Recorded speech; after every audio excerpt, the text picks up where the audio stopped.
Everyone, welcome to my YouTube channel physics queen.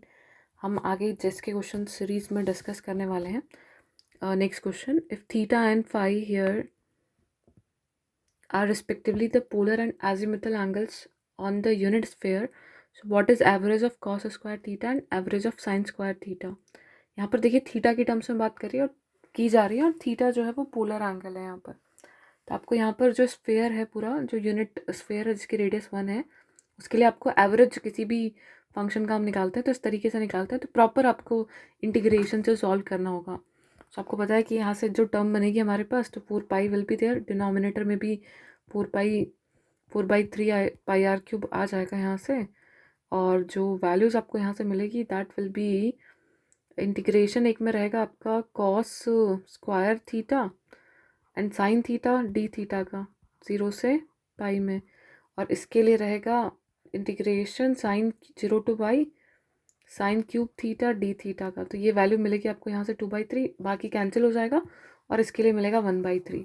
तो ये integration method तो आप लोग सब सॉल्व करते हैं, बहुत ईजीली जो है वो इंटीग्रेशन जो है वो सॉल्व किए जा सकते हैं एवरेज निकालने के लिए। बट यहाँ पर एक छोटा सा सिंपल सा एक मेथड और हम लिख सकते हैं, क्योंकि ये स्फीयर की बात हो रही है, उसकी रेडियस यहाँ पर 1 है। तो स्फीयर में एक स्फेरिकल सिमेट्री रहेगी, यानी ये एक्स एक्सिस है, ये वाई एक्सिस है और ये जेड एक्सिस है। यदि तो स्फीयर जो होगा वो तीनों एक्सिस के बहुत सिमेट्रिकल होगा यदि वो ऑरिजिन पे सेंटर्ड है, क्योंकि हम स्फेरिकल कोऑर्डिनेट सिस्टम में जो थीटा लेते हैं वो यहीं से कंसीडर करते हैं। तो यहाँ से हम लोग कह सकते हैं कि जो आर स्क्वायर होगा, इसकी रेडियस का स्क्वायर, वो होगा x square plus y square plus z square. और यहाँ पे हम जेड को लिख सकते हैं आर कॉस थीटा, एक्स को लिखा जा सकता है r sine theta cos phi, और वाई को लिखा जा सकता है r sine theta sine phi. ये स्फेरिकल कोऑर्डिनेट सिस्टम में एक्स वाई जेड का ट्रांसफॉर्मेशन होता है।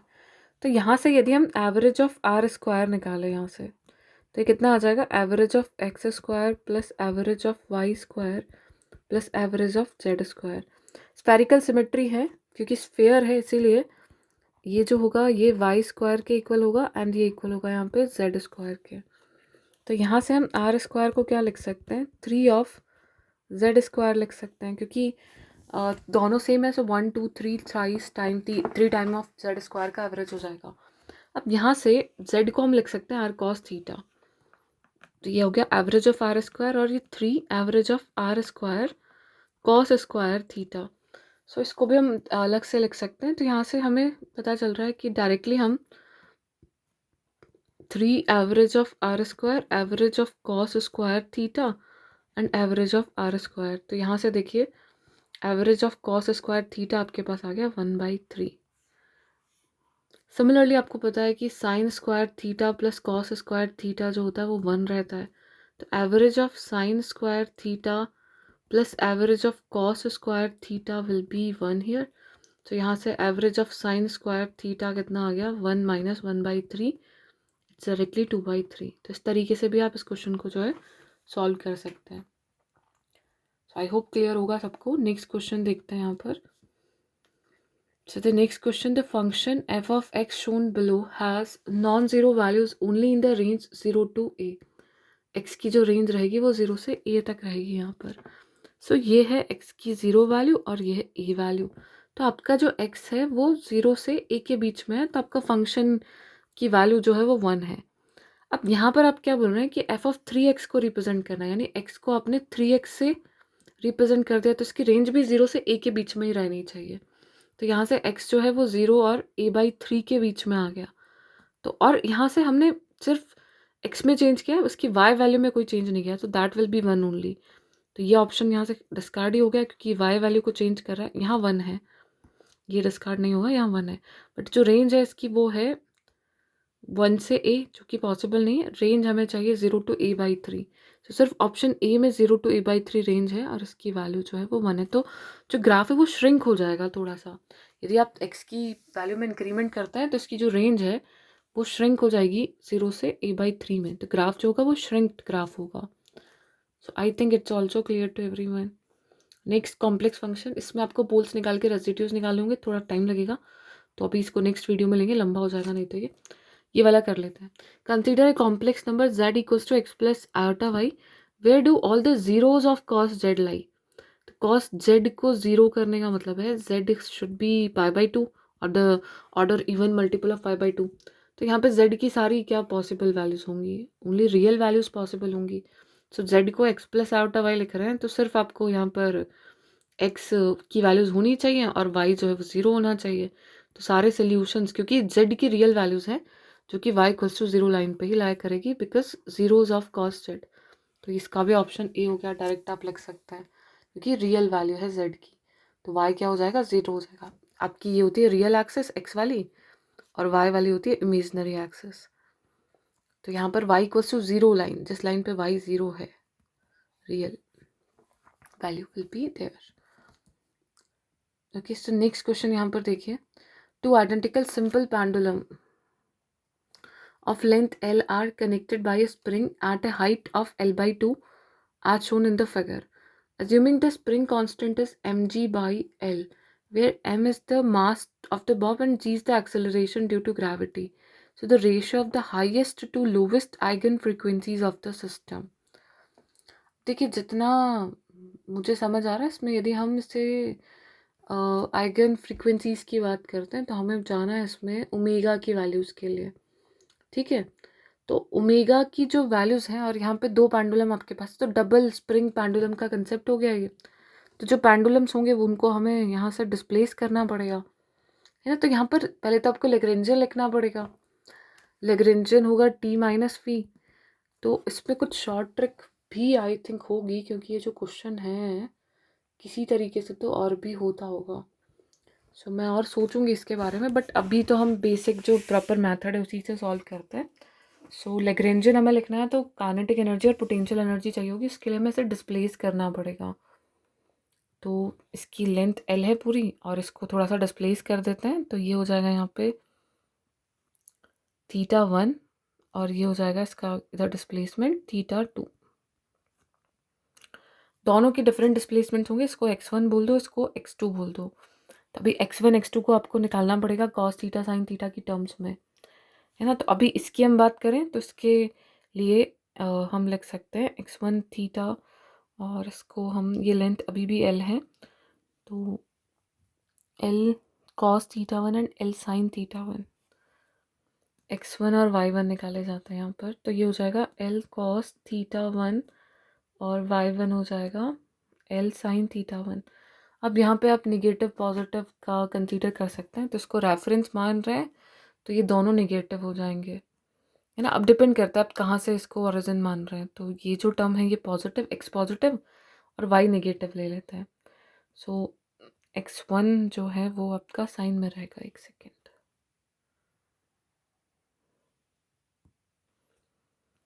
l साइन थीटा 1 और ये हो जाएगा माइनस का l cos theta 1। Similarly x2 को हम लिख सकते हैं यहाँ से x2। अब इससे ओरिजिन मान रहे हैं तो यहाँ से आपको साथ में लेकर चलना पड़ेगा इसे, है ना। तो ये हो जाएगा यहाँ से इतना है, तो हमने x2 से इसको डिस्प्लेस किया है और ये जो बीच की डिस्टेंस है ये वन है क्या, हाइट l बाई 2 पे हमने इसे लिखा है और इसके लिए कोई वैल्यू नहीं है हमारे पास। ओके, ये वैल्यू कुछ कांस्टेंट होगी जो आपकी चली जाएगी। तो जैसे आप ऐसा समझ सकते हैं कि x2 को आप कुछ इसको मान लेते हैं, इसको हम मान लेते हैं a। तो x2 जो होगा वो a प्लस हो जाएगा यहाँ से l साइन थीटा 2 और y2 हो जाएगा माइनस l कॉस थीटा 2। तो ये रिप्रेजेंटेशन है अभी इसके कोऑर्डिनेट्स का, इसके हैं x2 एंड y2 और इसके हैं x1 and y1।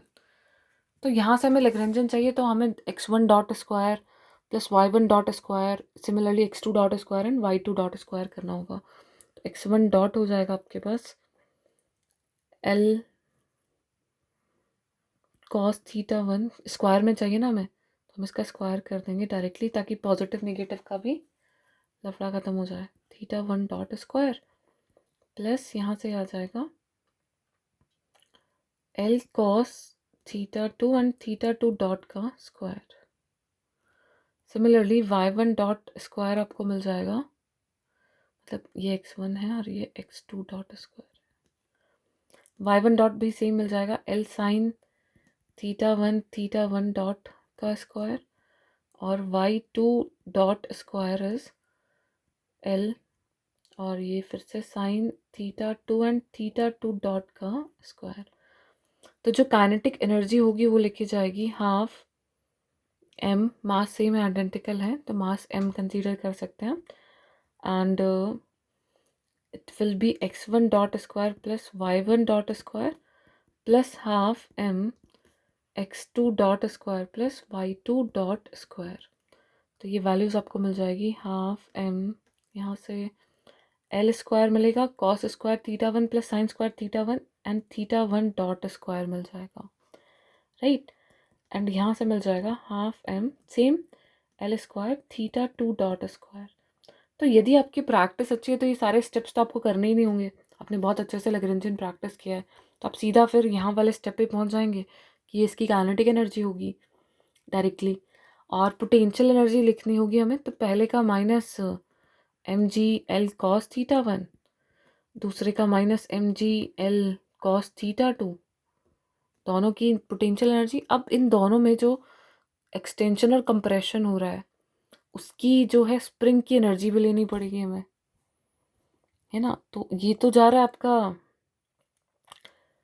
A plus L sine theta पे और ये आपका एल साइन थीटा 1 पे, तो दोनों को आपको माइनस करना पड़ेगा। और जो डिस्प्लेसमेंट हो रहा है वो l/2 के तरफ से हो रहा है, तो सिर्फ आपको ये वाली वैल्यूज़ लेनी होंगी ना। तो आप यहाँ क्या लिखेंगे, इट्स प्लस हाफ के और x2 माइनस x1 का स्क्वायर होगा, है ना।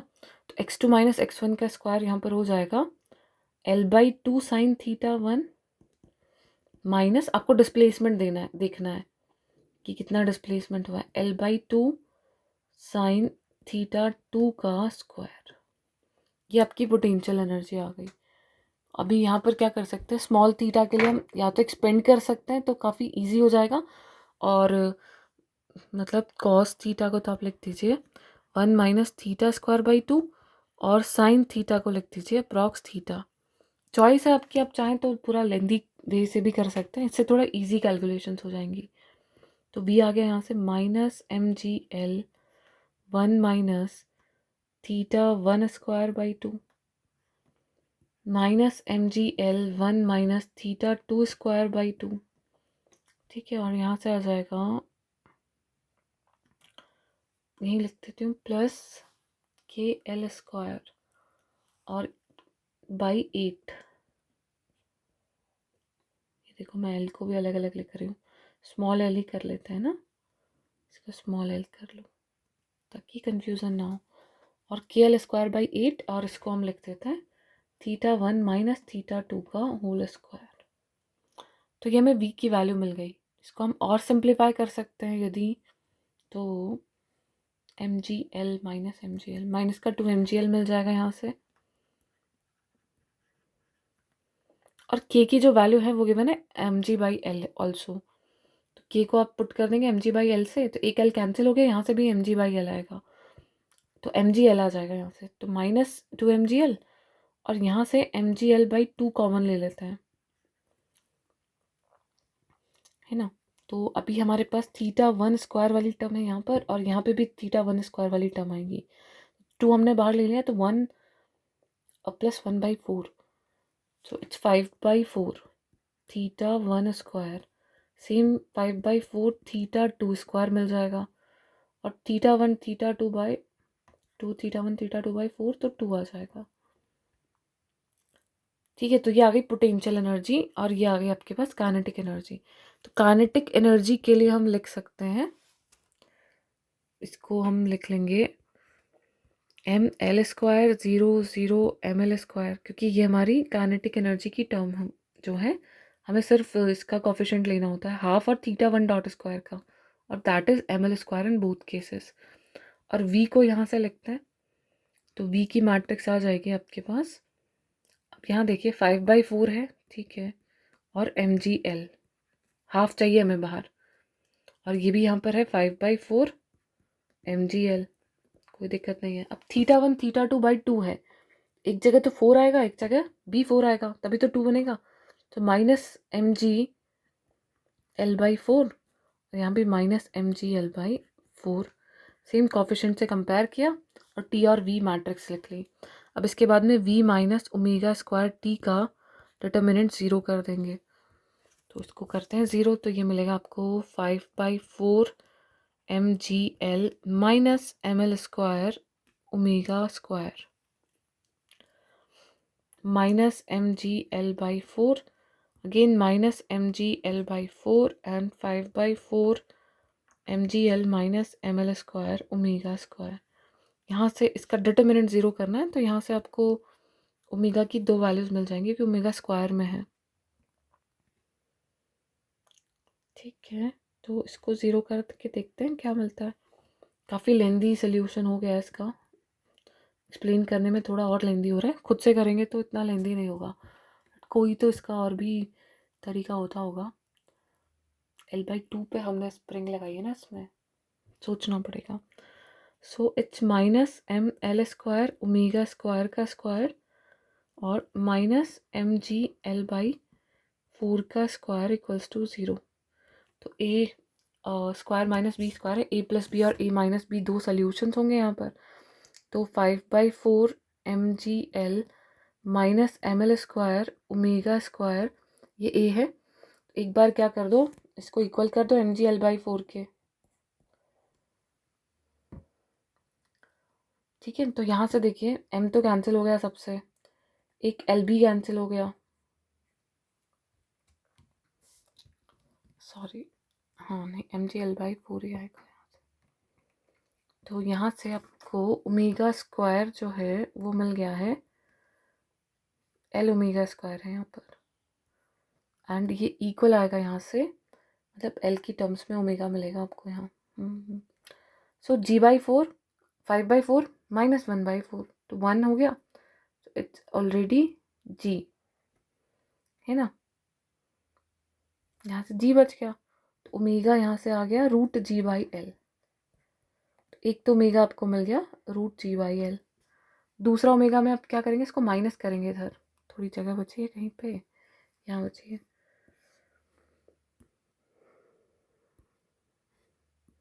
तो यहाँ हम क्या करेंगे, 5/4 mgl minus ml square omega square को इक्वेट करेंगे माइनस mgl/4 से।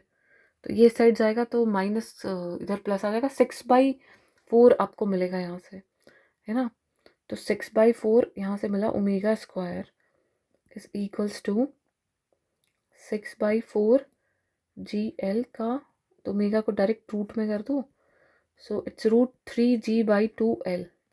तो ये मिल गया ओमेगा 2, ये मिल गया ओमेगा 1। अभी रेशो के ऑप्शंस देखने हमें, सो हम कर देते हैं यहाँ से ओमेगा 1/ओमेगा 2।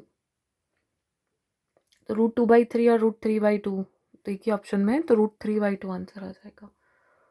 ठीक है, आप यहाँ से ओमेगा 2/ओमेगा 1 कर दो, तो it's √3/2 will be the answer. तो आई होप आपका स्मॉल ऑसिलेशन भी पूरा रिवाइज हो गया और काफ़ी अच्छा क्वेश्चन था, अच्छा मज़ा आया इसको करने में।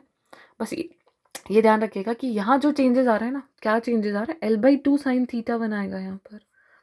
ये बहुत इंटरेस्टिंग था, हमने क्लासेस में जो किया उसमें हम यहाँ स्प्रिंग लगाते हैं तो सेम ही x1 x2 वैल्यू ले लेते हैं, लेकिन यहाँ डिस्प्लेसमेंट में जो चेंजेस आए ना वो L/2 की वजह से आए। दिस इज L/2 एंड ये इसका sin θ2 और ये sin θ1। तो काफ़ी अच्छा क्वेश्चन था, √3/2 जो है वो इसका आंसर रहेगा। ठीक है, सो आगे के क्वेश्चंस नेक्स्ट वीडियो में डिस्कस करते हैं। एंड गाइज, आप लोग यदि पहली बार देख रहे हैं चैनल को तो सब्सक्राइब करिएगा ज़रूर से, लाइक द वीडियो, कमेंट करिएगा जो जहाँ भी डाउट आ रहे हैं, जहाँ भी समझ नहीं आ रहा, और शेयर भी करिएगा अपने फ्रेंड्स के साथ।